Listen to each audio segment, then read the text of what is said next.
안녕하세요. 반갑습니다. 특별히 원은순 권사님, 따님들, 가족들 이렇게 함께 해주셔서 감사드리고 환영합니다. 이제 명절을 어제가 명절이었잖아요. 그리고 오늘 내일까지 이제 휴일인데 그때마다 이렇게 많이 와주셔가지고 저희가 좀 썰렁할 수 있는데 정말 감사드립니다. 오늘은 원래는 이제 성막을 저희가 공부하기로 되어 있었거든요. 이스라엘 중에서 이제 성막 세 번째 시간을 할 예정이었는데 이제 방언이라고 하는 것이 전체적으로 한번 정리를 하고 싶은 생각이 예전부터 많이 있었어요. 근데 근래에 어떤 이제 영상을 제가 보고 그리고 방언에 대해서 묻고 교제하는 기회도 사실 여러 번 있었거든요. 그래서 이거에 대해서 한번 하면 좋겠다 생각을 해서 여기 1번 띄워놨잖아요. 그래서 다음 시간에도 또 한번 하려고 합니다. 그래서 방언이라고 하는 것이 이제 어떤 것인지 그리고 다음 시간에는 이제 주로 그 고린도전서 14장을 통해서 이제 실질적인 모습을 살펴보려고 하고요. 오늘은 방언이 무엇이고 왜 주어졌는지에 대한 그런 것들을 주로 살펴보도록 하겠습니다. 오늘 주제 말씀은 고린도전서 14장 39절에서 40절 말씀입니다. 함께 천천히 읽겠습니다. 그런즉 내 형제들아 예언하기를 사모하며 방언하기를 금하지 말라. 모든 것을 품위 있게 하고 질서 있게 하라. 함께 기도하시겠습니다. 죄인으로 이 땅에 태어나 아무것도 알지 못하는 채로 죄를 물마신같이 살던 저희들에게 독생자 예수 그리스도를 보내주셔서 우리 죄를 위하여 십자가에서 피 흘려 죽으시고 그것을 우리에게 믿어지게 하기 위해서 성령을 보내주셔서 하나님을 믿게 해주시고 또한 예수 그리스도께서 십자가에 죽은 것이 우리의 모든 죄를 영원히 용서하기 위함임을 알도록 또한 믿어지도록 해주신 것을 감사드립니다. 또한 우리 안에 성령이 계셔서 하루하루 하늘을 소망하고 하나님께 대한 소망을 담대히 전할 수 있는 저희들 되도록 인도해 주시니 감사드립니다. 오늘 주일을 맞아 하나님의 말씀, 특별히 방언에 대해서 함께 나누는 시간입니다. 이 시간도 함께 해주셔서 저희들에게 은혜가 되게 해주시고 하나님께 더욱 가까이 갈 수 있는 그런 시간 되도록 도와주십시오. 이 모든 말씀 우리를 죄악에서 영원히 구원하시고 우리를 사랑하시는 예수 그리스도 이름으로 감사하며 기도드렸습니다. 아멘. 사실은 이 방언 설교는 모든 설교가 그렇지만은 굉장히 저로서는 조심스러워요. 왜냐하면은 저는 방언을 해보지 않았기 때문에요. 여기서 혹시 방언을 해보신 분 손 들어보세요. 하시고 계시거나 해보신 분. 한 분, 두 분, 세 분, 네 분? 네. 네 분 정도가 방언에 대해서 이제 경험이 있으신 분이에요. 좀 전에 말씀드린 것처럼 저는 경험이 없고요. 그래서 방언에 대해서는 어쩌면 경험이 있으신 분들이 더 잘 알 수도 있어요. 근데 저는 이제 이 방언에 대해서 아까 말씀드린 것처럼 조심스럽다라고 말씀을 드렸지만 이 성경에서는 방언을 어떻게 말씀하고 있는지 이 무엇이 이 성경에서 말하는 방언은 방언을 하지 말자 또는 방언이 문제가 있다 이것에 관한 문제를 말하는 게 아니에요. 하나님께서 주신 은사인데 그것이 하나님께 영광이 돌아가는 그런 방언인지 그리고 그 방언의 출처가 하나님인지 이런 것이 명확하지 않으면 우리가 잘못 속을 수도 있다는 거죠. 그래서 이제 그런 측면을 한번 생각해 보려고 합니다. 이제 다음 시간에는 이 고린도전서 14장을 전반적으로 살펴보려고 그래요. 그런데 오늘은 이제 그 앞에 있는 부분들을 살펴보고 오늘 주제 말씀은 요것으로요. 그런즉 형제들아 예언하기를 사모하며, 사모한다는 것은 무엇을 집중적으로 그리워하고 그것을 추구한다는 얘기거든요. 그것을 얻으려고 애쓰라는 얘기죠. 여기서 말하는 예언은 하나님 말씀을 받아서 다른 사람들에게 전달해 주는 그런 기능을 이제 예언이라고 하는 것 같아요. 지금은 이런 기능이 이 성경이 완성됐기 때문에 이 성경 말씀을 전해주면 되는 거예요. 그런데 이 성경이 기록될 당시에는 성경 말씀이 완성된 것이 아니기 때문에 실질적으로 선지자, 즉 사도들에게 하나님 말씀이 직접 임해서 그것을 기록하고 또 다른 사람에게 전달해주는 그런 기능들이 남아 있을 때거든요.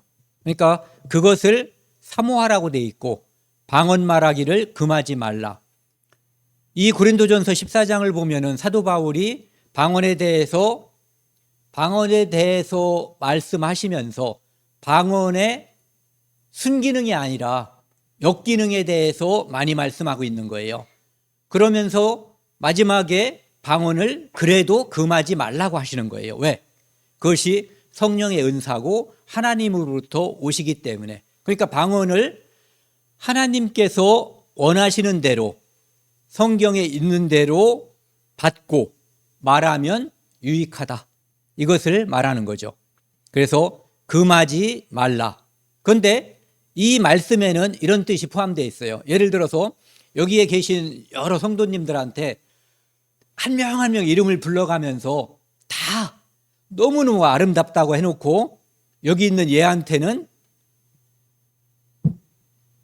뭐 너는 그렇게 못생긴 건 아니다 이렇게 말해버리면 얘한테는 아름답다는 표현을 쓰지 않은 거죠. 다른 분들에게는 아름답다는 표현을 쓴 것이고요. 그래서 여기 보시면 예언하기를 사모하고 방언 말하기를 금하지 말라라고 하는 것은 그런 측면에서 약간 이해를 해주시면 될 것 같아요. 그리고 저는 이제 그런 방언에 대해서 저는 어떻게 생각하는가 이걸 먼저 말씀을 드릴게요. 방언은 하나님의 은사다. 제가 알고 있는. 그리고 그러면 지금도 방언이 존재하거나 어떤 분들은 지금 방언은 이미 폐해졌다라고 생각하는 분들이 있고 그것을 말하면 안 된다, 다 잘못이다라고 말하는 분들이 있어요. 또 어떤 분들은 방언을 사모하고 방언을 가르치고 방언을 해야지 된다라고 생각하는 사람들도 있어요. 저는 어떻게 보면 중간쯤 되는 사람인데 뭐냐면은 방언은 폐허해지지 않았다. 성경대로 하는 방언은 남아있고 가능성은 충분히 있고 지금도 있다. 이렇게 생각하는 사람이에요. 그리고 모든 것을 품위 있게. 하나님은 품위 있는 분이에요. 무당 푸닥거리 하는 모습하고 하나님께서 임하는 교회의 모습은 전혀 달라요. 예. 이교도들이 중얼중얼 거리는 그거하고 하나님의 말씀이 있는 교회하고는 다른 모습이에요. 그래서 품위 있게 하고 질서 있게 하라. 이렇게 되어 있어요. 이제 방언에 대해서 사전적인 의미를 찾아보면은 한문으로는 이렇게 모방자에다 말씀 원자를 쓰고요. 영어로는 통. 원래 이 통은 이 혓바닥 있잖아요. 혀를 가리키는 말인데 여기에서 말이 나오니까 이제 이것이 언어라는 의미로 이제 쓰이는 거죠. 그래서 한 지방에서 한 언어에서 사용 지역 또는 사회 계층에 따라 분화한 말의 체계. 이제 국어 사전이니까 일반적인 말이에요, 이것은. 그리고 또 두 번째는 어느 한 지방에서 쓰는 표준어가 아닌 말. 이를테면 제주 방언 이런 거. 그리고 제주도에서만 특별히 쓰이는 말. 여기 나와 있는 사투리라고 하는 것은 방언의 범주 안에 사투리도 포함되어 있는 거예요.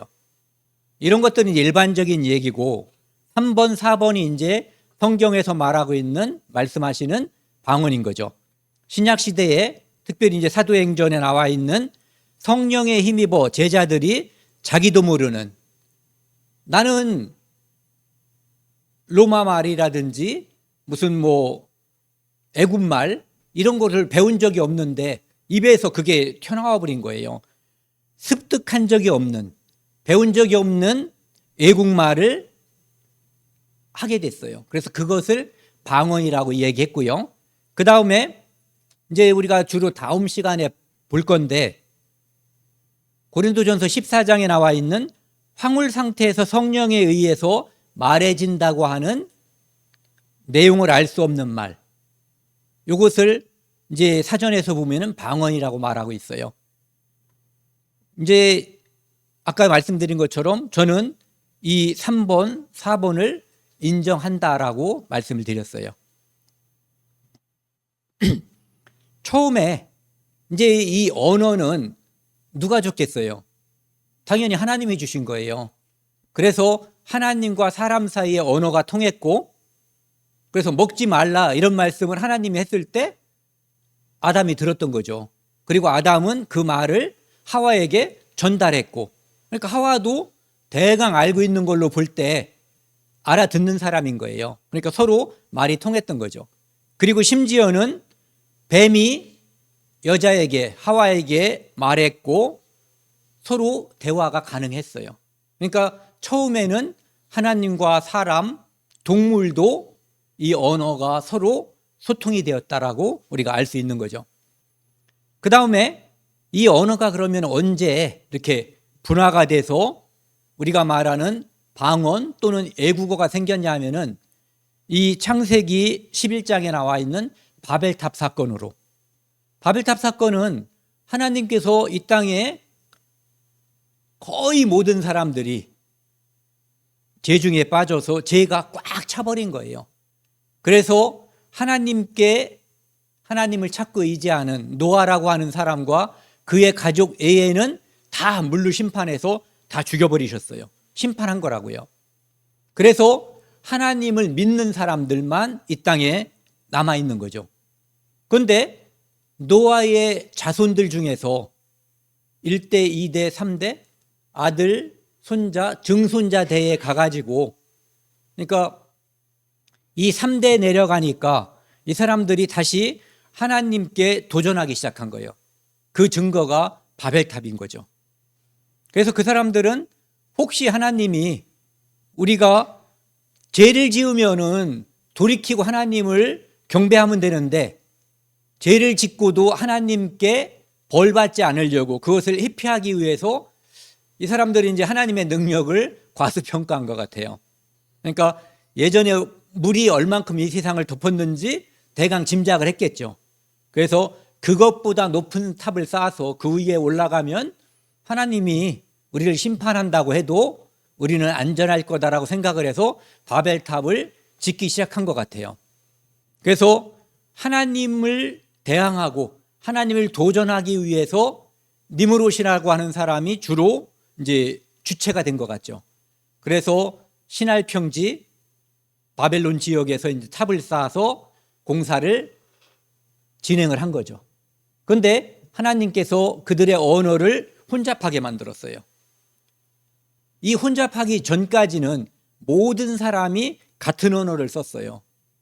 그런데 하나님께서 혼잡하게 한 다음부터는 이제 가족 단위나 어떤 말 맞는 사람들끼리 흩어져서 살게 된 거죠. 그것이 분화돼서 나중에 그때 또 어떤 일이 벌어졌냐면은 땅이 찢어진 거예요.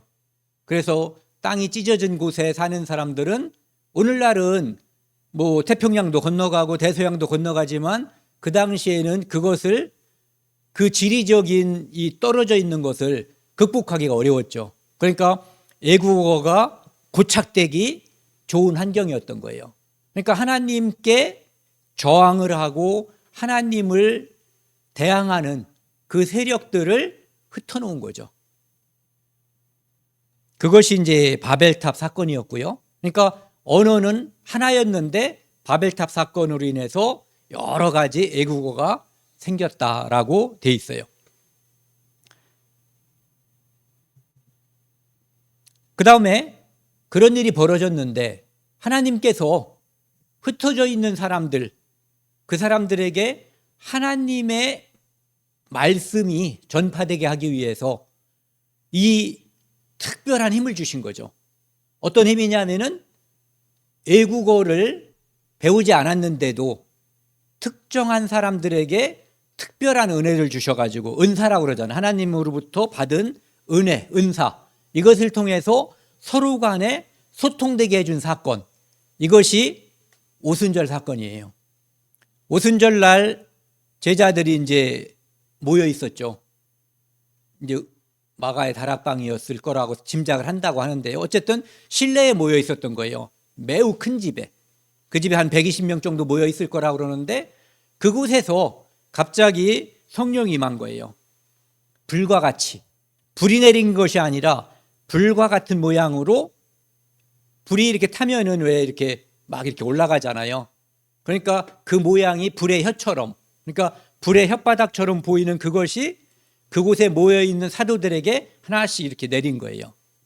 그러니까 눈으로 보이게 성령이 이렇게 내린 거죠. 지금은 이렇게 보이게 내리나요? 지금은 보이게 내리지 않아요. 우리가 제사함을 믿어질 때 하나님께서 우리에게 성령을 이 안에 넣어주셔요. 그런데 그때는 사람들에게 성령이 있음을, 성령의 있음과 성령의 역사하심을 보여주기 위해서 이렇게 보여주신 거예요. 눈에 보이게끔. 그래서 이 사람들이 배운 적이 없는 여러 나라의 말을 하게 된 거죠. 그러니까 그때는 무슨 날이라고 했죠? 오순절. 그렇기 때문에 하나님을 믿는 유대인들이 여러 곳에 흩어져 살고 있잖아요, 지금. 그런데 그 사람들이 예루살렘으로 모였던 거예요. 그런데 그때 저 사람들은 다 고향이 갈릴리 사람인데 그 사람들 입에서 여러 나라의 말이 막 쏟아져 나오는 거예요. 내용은 뭐였겠어요? 예수 그리스도의 복음이었겠죠. 그래서 각기 자기의 방언, 자기 나라의 말로 제자들이 말하는 것을 듣고, 그러니까 그렇게 들리는 거예요. 어떤 사람에게는 로마 말로 들리고 어떤 사람은 이집트 말로 들리는 거예요. 그렇게 말하기 때문에 그렇게 들리는 거죠.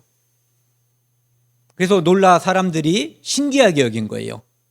이 사람들 다 갈릴리 사람들 아니냐. 그런데 8절은 같이 읽겠습니다. 우리 각 사람이 난 곧 방언으로 듣게 되는 것이 어찌 됨이냐. 신기하다는 거죠. 그래서 하나님께서 특별한 은혜로, 특별한 방법으로 이 방언을 주신 거예요. 그 장소를 보면은 대략 이런 지역들, 로마에서 온 유대인도 있고, 여기 그레데에서 온 사람, 구레네, 애굽, 아라비아 여러 곳에서 모여든 사람, 그 사람들은 혈통은 유대인이지만 지금 자기 나라 국적은 다른 데에 있는 거예요. 지금 한국 사람이 미국에 가서 오래 살거나 그곳에서 이제 태어난 아이들은 국적은 미국, 혈통은 한국, 이런 경우가 있잖아요. 그래서 하나님께서 특별하게 그들에게 각자 태어난 곳의 언어로 복음을 전파한 거예요. 그래서 이 일이 엄청나게 효과가 있었죠. 그래서 수많은 사람들이 하나님을, 예수 그리스도의 복음을 믿게 되고 각자 자기 고향으로 돌아가 복음을 이렇게 전했기 때문에 사도 바울이 가서 복음을 전할 때 보면 벌써 복음이 들어가 있는 곳들은 아마 이런 흔적들일 가능성이 매우 큰 거죠. 그 다음에 사도행전 10장에 보면은요, 고넬료라고 하는 사람에게 이제 복음을 전할 때인데, 이 베드로가 하나님의 복음을 전했어요. 그러니까 성령이 말씀 듣는 모든 사람에게 내려오시니, 이때도 눈으로 보이는 모습으로 성령이 쫙, 지금도 그랬으면 좋겠죠. 그러면은 네, 저는 이 생각 몇 번 해봤어요. 이 사람이 구원 받았는지 안 받았는지 잘 모르는데 요것만 한번 정확하게 보면은 우리가 의심할 필요도 없고 의문을 가질 필요도 없잖아요. 그런데 사실은 그것보다 지금 우리 안에 있는 이 확신, 이 간증이 더 강력한 거죠. 어떻게 보면은. 그래서 베드로와 함께 할례 받은 신자들이 이방인에게도 성령 부어주심으로 말미암아 놀라니. 이 사람들은 이미 아까 그 사건, 오순절 사건 때 이방인들에게도 임했다고 하는 것을 알고 있는 거거든요. 그런데 지금 또 한참 시간이 어느 정도 경과된 다음에 고넬료라고 하는 사람은 누구예요? 이탈리아 군인이에요. 백부장. 그러니까 이방인이라고요. 이방인이기 때문에 이 사람에게는 방언이 임했던 거예요. 애국어가. 예. 그래서 이는 방언을 말하며 하나님을 높임을 들음이로라. 갈릴리 사람하고 어디 사람이라고 그랬죠? 고넬료는? 네. 이탈리아 군대. 그 다음에 이 사람은 특별히 이제 외국인이기 때문에 소통할 수가 없잖아요. 그런데 방언을 말하면 외국어를 서로 하게 되면 둘이 소통이 가능하게 되는 거죠. 그래서 이 사건도 역시 이 방언이라고 하는 것이 외국어였음을 우리가 짐작할 수 있어요. 그 다음에 이 사건을 사도행전 11장에서는 이렇게 이야기하고 있어요. 이제 이방인들에게도 성령이 내려왔다고 하는 것을 예루살렘에 있는 사도들에게 가서 이제 얘기하니까 이제 보고대회를 가진 거예요. 이런 거 요새 하잖아요. 예를 들어서 어떤 교회에서 뭐 그냥 태국이라고 하자고요. 태국에 가서 전도를 했는데 그곳에 많은 태국인들이 이제 복음을 받아들인 거예요. 그러면 이제 본 교회에 와서 태국 사람들이 이렇게 예수님을 믿게 됐다라고 하는 그것을 말하는 보고대회 같은 거예요. 뭐라고 그랬냐면은 내가 말을 시작할 때 성령이 그들에게 임하시기를 처음 우리에게 하신 것 같이 하는지라. 언제? 오순절 날 성령이 이렇게 눈에 보이는 것처럼 그렇게 오고, 그리고 그때 무슨 사건이 일어났어요? 외국어가 소통되는 사건이 일어났어요. 그리고 역시 이때도 방언이 일어났어요. 그래서 외국인과 갈릴리 사람이 함께 대화할 수 있는 이 소통의 사건이 이루어졌다는 것을 다시 한번 이야기하고 있는 거죠. 그 다음에 사도행전 19장에 보면은요, 18장에 보면은 아볼로라는 사람이 나와 있어요. 이 사람은 원래는 유대인인데 고향이 이제 다른 곳에 사는 사람이죠. 그런데 이 사람이 브리스길라 아굴라라는 사람을 만나가지고 이 복음을 확실하게 믿게 된 거예요. 그리고 나서 사람들에게 복음을 전하니까 이 사람은 어느 정도 실력이 있던 사람이냐 하면은 유대인으로서 예수를 믿지 않는 유대인들을 성경으로 이렇게 충분히 이길 수 있는 실력자라고 되어 있어요. 그 사람들의 제자가 이제 이렇게 생겼고 나중에 그 사람들의 제자들이 이제 바울과 만나게 된 거죠. 그때 너희가 믿을 때 성령을 받았느냐 이렇게 물어본 거예요. 오늘날은 믿을 때 성령이 우리 안에 들어오지만 이때는 하나님께서 성령이 있음과 성령의 역사를 보여주기 위해서 눈으로 보이게 해줬단 말이에요. 그러니까 이 사람들이 뭐라고 그러냐면 아니라고, 성령이 계신 줄도 모른다라고 얘기하는 거예요.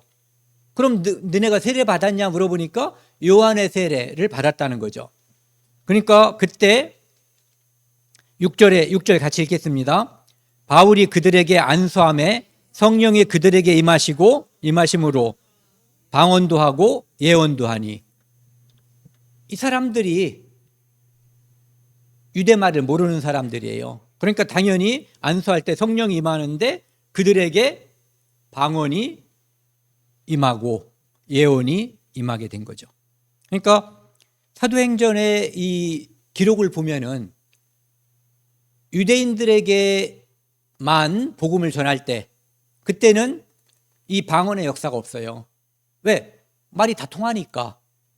그런데 고넬료 사건부터가 이제 사마리아 사람들에게 전할 때도 그 일이 없거든요.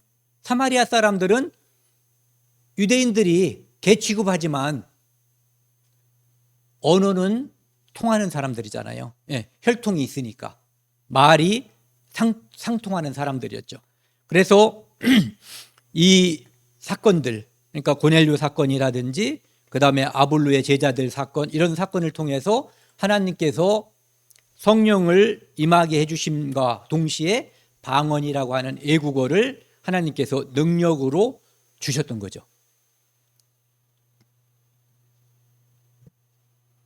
이 고린도전서 12장에 보면은 은사에 대해서 많이 이야기하고 있어요.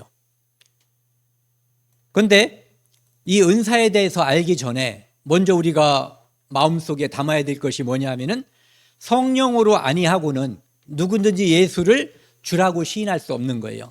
그러니까 은사는 누구에게 주어진다? 신자. 성령이 온 사람에게 주어지는 것을 우리는 은사라고 말하는 거예요. 무슨 뜻이냐면 굉장히 중요한 건데요. 방언은 기독교 교회에서만 하는 게 아니에요. 불교에서도 방언이 있고 힌두교에서도 방언이 있고 무당도 방언을 하고 당연히 성경에 나와 있는 교회에서도 하나님께서 은사로 주셨기 때문에 방언을 하고 그런데 그럼 어떤 방언이 진짜 방언이냐 하면은 은사로서 내려온 방언. 그 이야기는 성령을 받은 사람, 즉 구원받은 사람, 거듭난 사람의 입에서 하나님의 은사로 내려와야만 그것을 우리가 성경적인 방언이라고 말할 수가 있는 거예요. 왜? 은사는 하나님이 주시는 거니까. 은사는 거듭난 사람에게만 주시는 거기 때문이죠. 그래서 4절, 5절 같이 읽겠습니다. 은사는 여러 가지나 성령은 같고 직분은 여러 가지나 주는 같으며.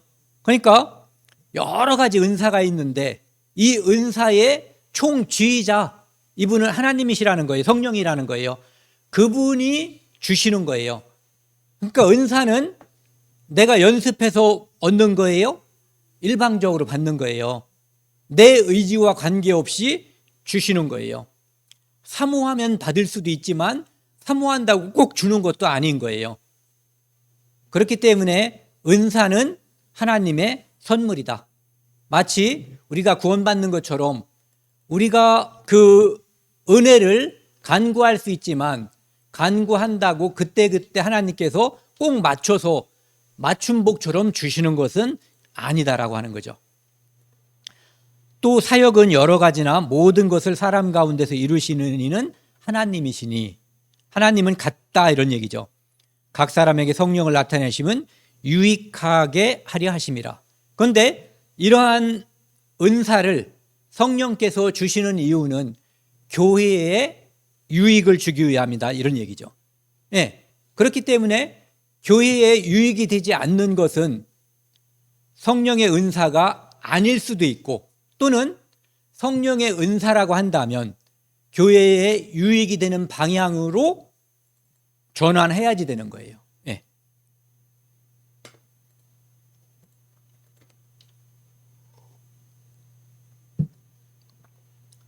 그래서 하나님께서는 은사를 주시는데 어떤 사람한테는 능력 행하는 걸 주고 어떤 사람은 예언함을, 어떤 사람에게는 영들 분별함을, 다 하나하나가 중요한 거죠.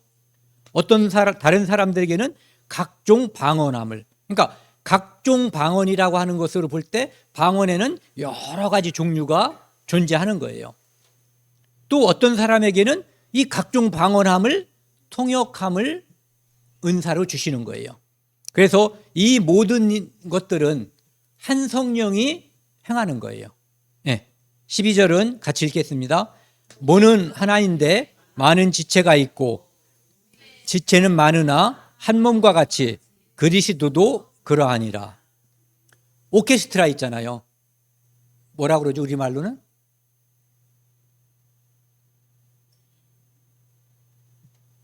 현악, 교향악. 네. 이제 교향악에 총 지휘자가 있단 말이에요. 지휘자가 이렇게 한단 말이에요. 그러면은 이 안에 있는 사람들이, 그러니까 여러 가지 악기를 연주하는 사람들이 그 지휘자의 지휘에 맞춰서 뭔가를 하는 거예요. 그런데 거기에 자기 고집대로 연주를 해버리면은 이 전체는 엉망이 돼버리는 거죠. 그래서 지휘자에 맞게끔 해야지 되는 거예요. 성령의 요구에, 성령께서 교회에게 유익이 되게끔 하기 위해서 주신 이 은사를 자기의 영광을 위해서 자기의 교만한 마음을 드러내는데 사용해서는 안 되는 거죠. 예, 그것은 매우 중요한 거예요. 은사라고 해도, 은사라는 전제가 있어도 그것은 교회에 유익한 방향으로 진행이 돼야지만 되는 거예요. 그리고 그것은 중요한 이유 중에 또 한 가지 우리가 살펴볼 것이 뭐냐면은 이것이 지체와 몸의 관계가 있기 때문에 그래요. 이 머리에서 뭔가를 명령하는데 나는 내 고집이 있는 거예요.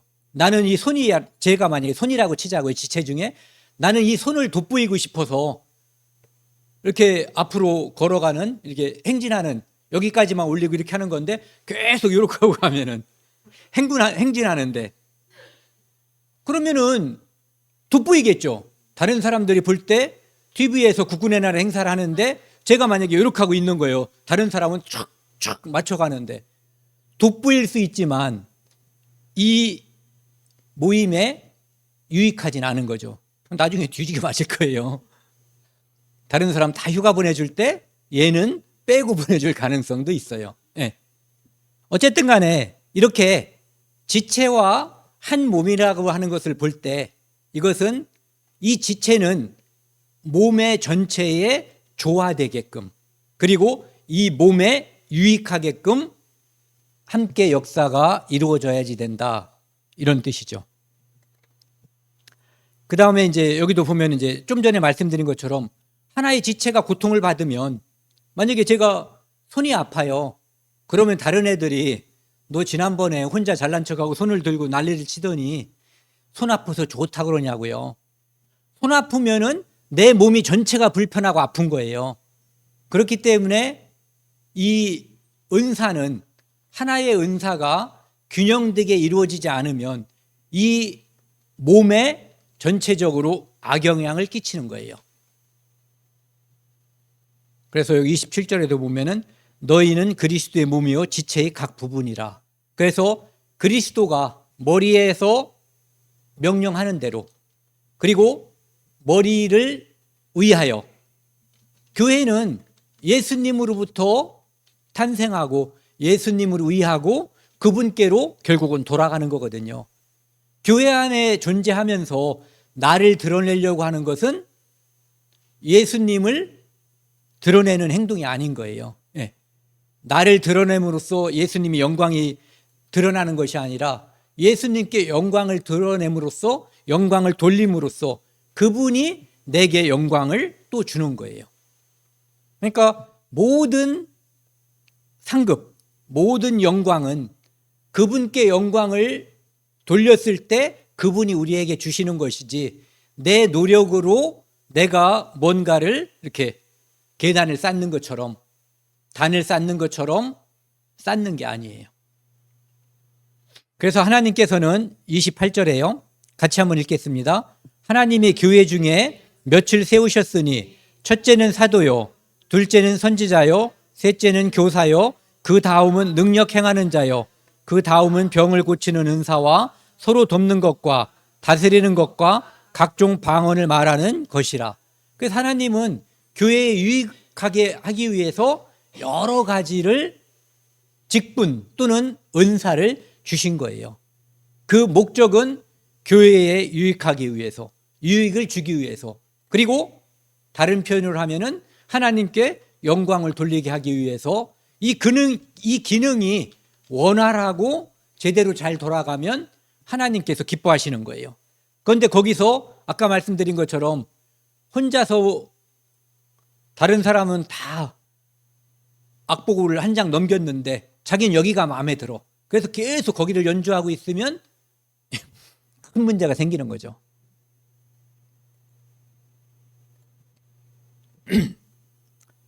그 다음에는요. 12장 29, 30. 다 사도겠느냐? 아니겠죠. 다 선지자겠느냐? 답은 이제 아닌 거예요. 다 교사겠느냐? 다 능력을 행하는 자겠느냐? 아니에요. 다 병 고치는 은사를 가진 자겠느냐? 아니고. 다 방언을 말하겠느냐? 아니고. 다 통역자겠느냐? 아닌 거죠. 이것은 하나님께서 알아서 그 은사를 각각 주신다는 거예요. 나보다 나를 더 잘 아시는 분, 그분이 하나님이신 거예요. 그분이 나를 만드셨기 때문에 이 사람은 어떤 은사를 주면은 이 땅에서 가장 성도로서 잘 살 수 있는가, 이것을 이분이 가장 잘 아시는 거예요. 그래서 그분이 주는 거예요. 그래서 너희는 더욱 큰 은사를 사모하라. 더욱 큰 은사라고 하는 것은 이 순번이 정해져 있다기보다는 내가 더 하나님께 영광을 돌릴 수 있다면은 그것이 내게 더 큰 은사예요. 예. 내 직분을 가장 극대화시킬 수 있는, 그리고 교회에서 가장 조화롭고 질서정연하게 내 일을 할 수 있다면 그것이 내게 가장 큰 은사가 되는 거죠. 그리고 내가 또한 가장 좋은 길을 너희에게 보이리라.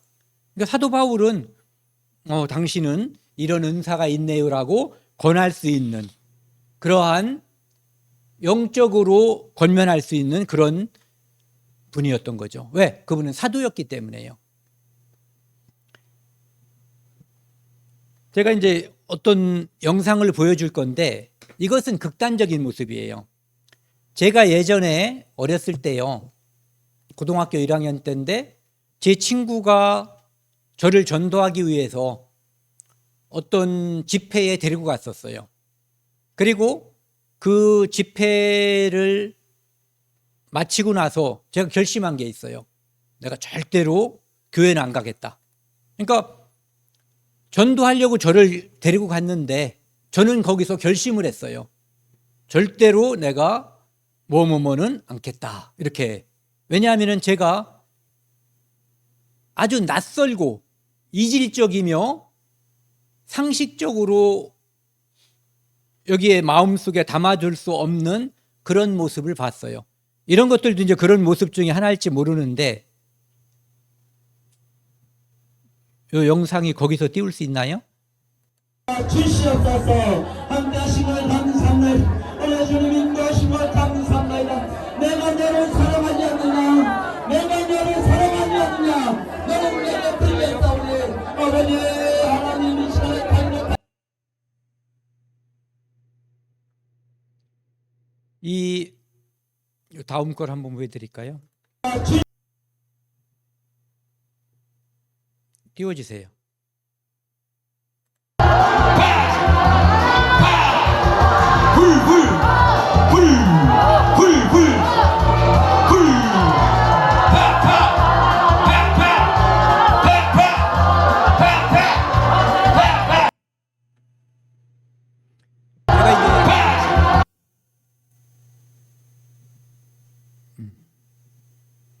이 영상을 왜 보여드렸냐면은 이런 모습들은 하나님께서 성도에게 요구하는 모습은 아닐 거다라고 생각하는 거예요. 그리고 이런 모습은 방언을 거짓되게, 이 세상에는 복음이 있어요. 참된 복음이라는 말은 필요 없는 거예요. 그냥 복음인 거예요. 그런데 왜 참된 복음, 진짜 복음, 순복음 이런 말을 하냐 하면은 가짜가 있기 때문에, 하나님이 뭔가를 만드시면, 하나님이 뭔가를 역사하시면 마귀들은 이것을 감추기 위해서 또는 이것을 변질시켜서 사람들을 지옥으로 끌고 가기 위해서 가짜 복음을, 이 세상에는 복음이 있고 가짜 복음이 있거든요. 가짜 복음은 예수 그리스도의 피에 어떤 것을 첨가하면 또는 거기에서 무언가를 빼내버리면 이 모든 것은 다 가짜 복음이에요. 오직 예수 그리스도의 피만이 진짜 복음이에요. 그것처럼 이 은사는 하나님으로부터 오는 건데 하나님으로부터 오는 이 은사를 잘못 사용하는 것 또는 그것을 변질시키는 것은 누가 하겠어요? 네, 하나님 자리에 앉고자 하는 자, 그가 그것을 변질시키는 거예요. 그러니까 은사가 없는 것이 아니라, 방언이 없는 것이 아니라 방언을 변질시켜버리는 거죠. 그러면은 변질된 방언은 역사를 해요, 안 해요? 역사해요. 네. 마귀도 역사를 한단 말이에요. 광명의 천사로 자기를 가장해서 이 땅에서 뭔가를 사람들에게, 마귀가 아무 능력이 없으면 누가 마귀에게 잡혀가겠어요? 바보 천치도 안 잡혀가죠. 마귀도 사람들이 좋아하는 것, 이 감정을 건드린다든지 이 안에서 뭔가 화끈한 게 불러일으켜 주기 때문에 복음을 받지 않은 사람들이 따라갈 수가 있는 거예요. 네.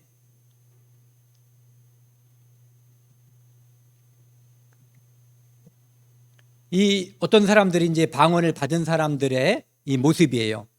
나는 방언을 통해서 하나님을 개인적으로 느끼고 있습니다. 기도하면 오래 할 수 없지만 방언으로 기도하면 여러 시간 황홀경 속에 하나님을 느낄 수 있습니다. 우리가 복음을 받을 때 황홀한가요? 복음을 받은 우리는 황홀경 속에 살고 있냐 이거죠. 네, 정상적으로 사는 거예요. 이 황홀경 같은 것은 뽕 맞은 사람들의 느끼는 감정들 또는 기분인 거예요. 마약. 이것은 위험한 거예요.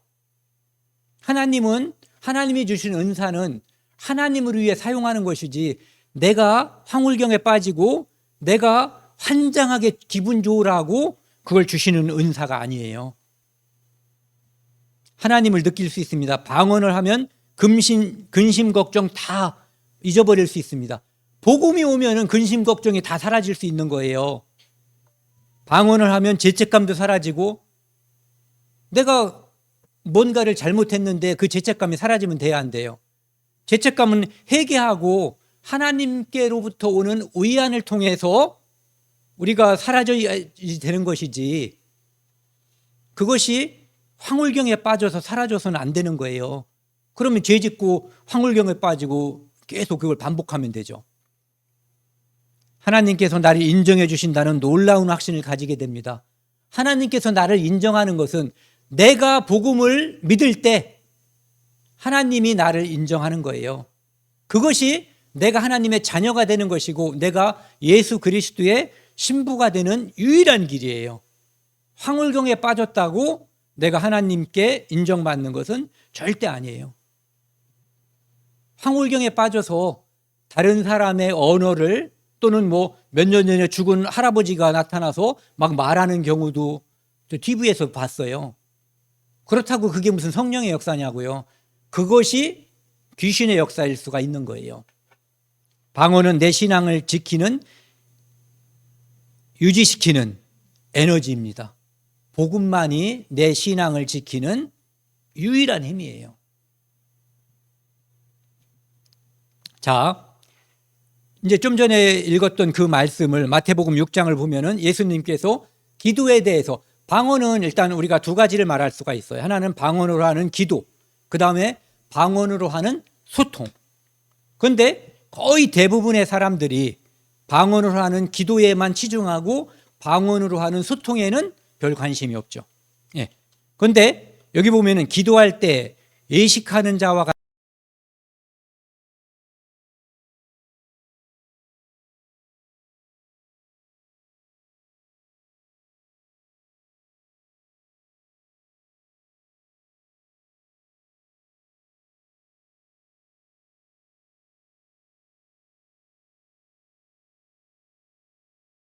외로울 때마다, 하나님을 느끼지 못할 때마다 방언으로 기도하면 몇 시간 동안 기쁨과 황홀함 속에서 하나님과 교제하게 됩니다. 이것은 아마 잘못된 표현일 거예요. 하나님이 아니라 다른 영과 교제할 가능성이 매우 높아요. 모든 게 그렇다는 것이 아니라 잘못된 경우.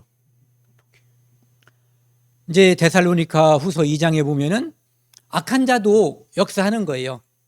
사탄의 활동을 따라 모든 능력과 기적, 표적과 거짓 기적과 불의의 모든 속임으로, 이 사탄이 능력과 표적, 기적이 없으면 사람들을 잡아갈 수가 없어요. 능력이 분명히 존재하는 거예요. 그런데 그것이 거짓이라는 거죠. 무엇을 거짓이라고 그래요? 하나님이 아닌데 하나님을 빙자하는 것을 우리가 거짓이라고 하는 거예요. 불의의 모든 속임으로 멸망하는 자들에게 있으리니 이는 이들이 진리의 사랑을 받지 아니하여 구원함을 받지 못함이라. 그러니까 가짜 방언이 임하는 것은 구원받지 않아서일 가능성이 매우 높아요. 왜? 그것이 성령의 은사기 때문에.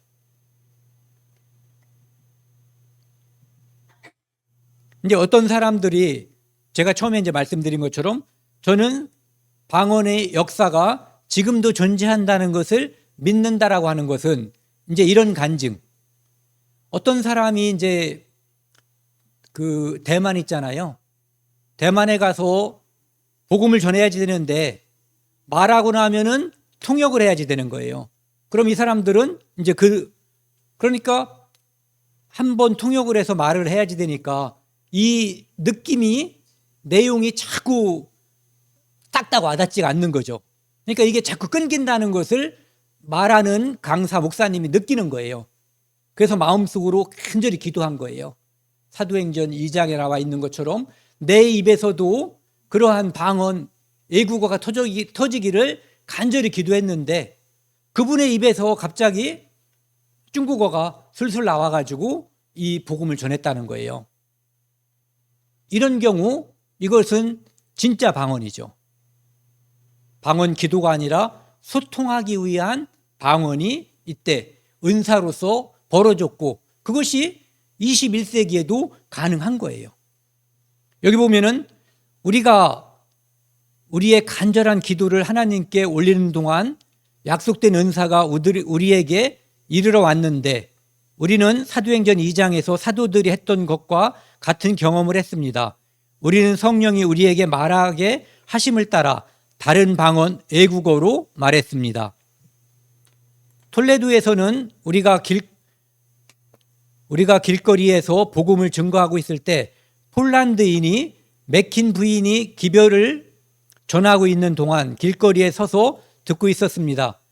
그러니까 폴란드에서 이렇게 복음을 전할 때 이 맥힌 부인이라는 사람이 폴란드 사람인데 이 사람이 듣고 있었던 거예요. 그런데 이 사람이 맥힌 부인이 뭐라고 말하냐면은 나는 저 여성이 말하고 있는 것을 압니다.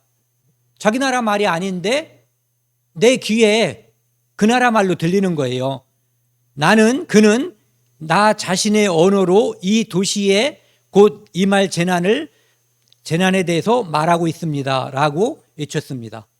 그러니까 방언의 은사를 하나님께서 주셔서 배우지 않은 말인데 말이 튀어져 나온 거예요. 그리고 그 말이 정확하게 그 나라 사람들이 알아들을 수 있게끔 들리게 역사해 주신 거죠.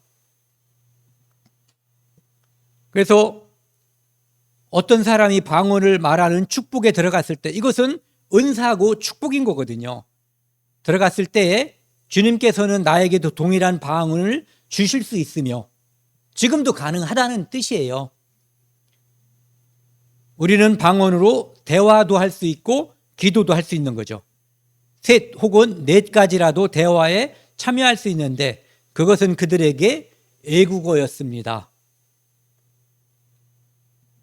그리고 한 사람이 말을 마칠 때까지 다른 이는 기다리며 그 모든 것이 질서 정연했습니다. 이것이 약속된 축복에 따라 우리가 받은 경험입니다. 이렇게 돼 있어요.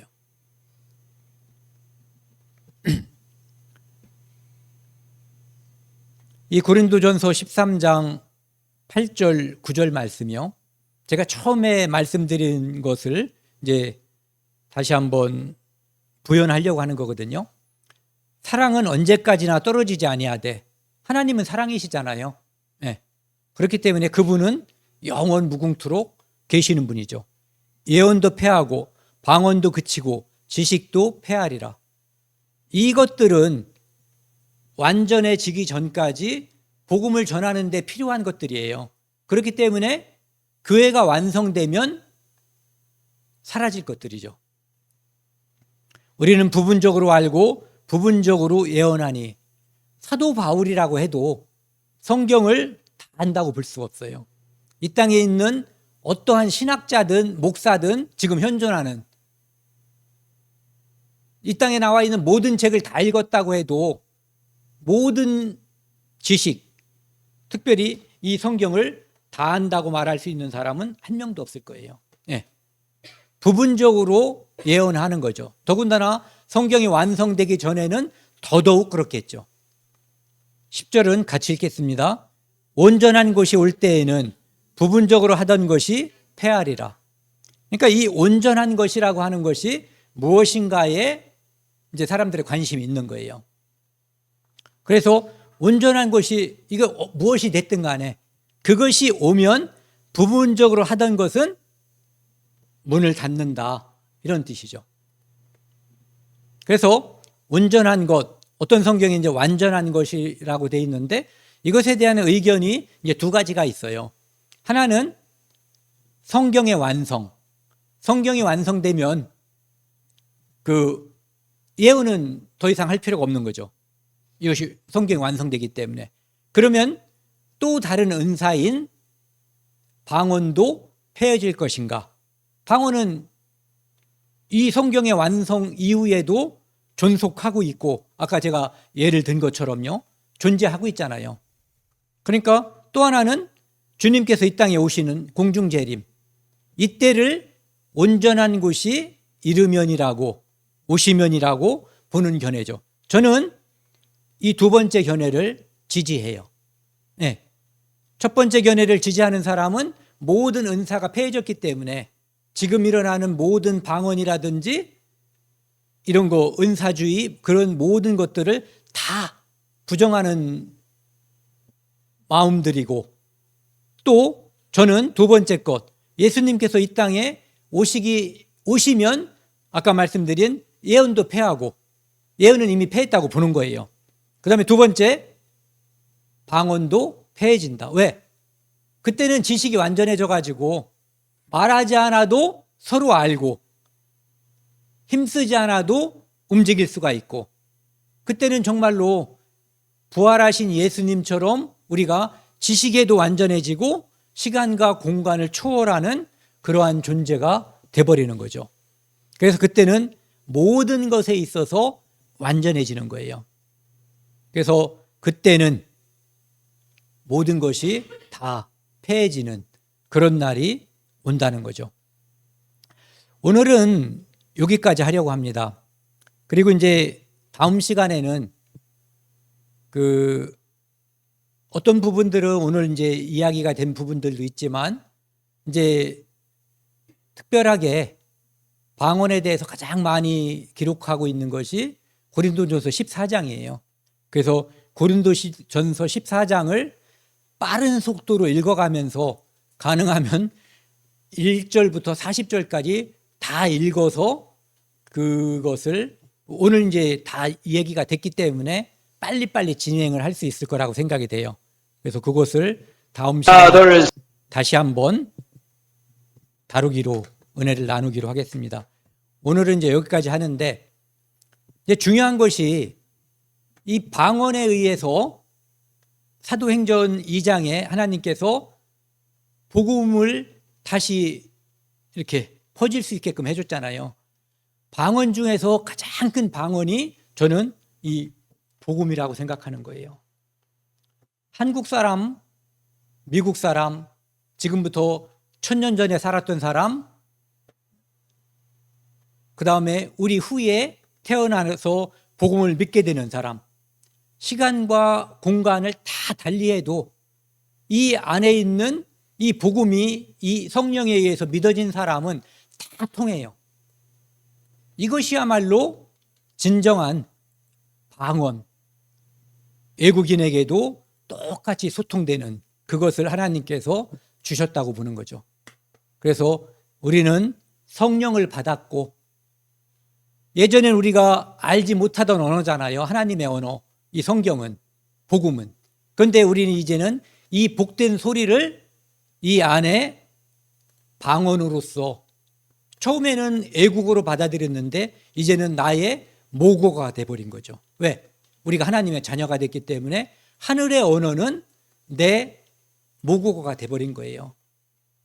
그래서 그것이 우리에게 온 가장 큰 은사고 선물이다라고 생각을 하셨으면 좋겠습니다. 함께 기도하시겠습니다. 하나님 아버지, 감사합니다. 저희는 정상적인 생각을 가지고도 서로 소통하지 못할 때가 많이 있습니다. 그래서 오해가 생기고 불협화음이 생길 수 있지만, 하나님께서는 이 땅을 화평하게 하기 위해서, 화목하게 하기 위해서 복음을 주셨고, 이 복음을 통해서 이 온 세상이 하나로 통합되고, 또한 이 복음을 통해서 그리스도의 지체로서 하나가 되는 기적을 맛보고 있습니다.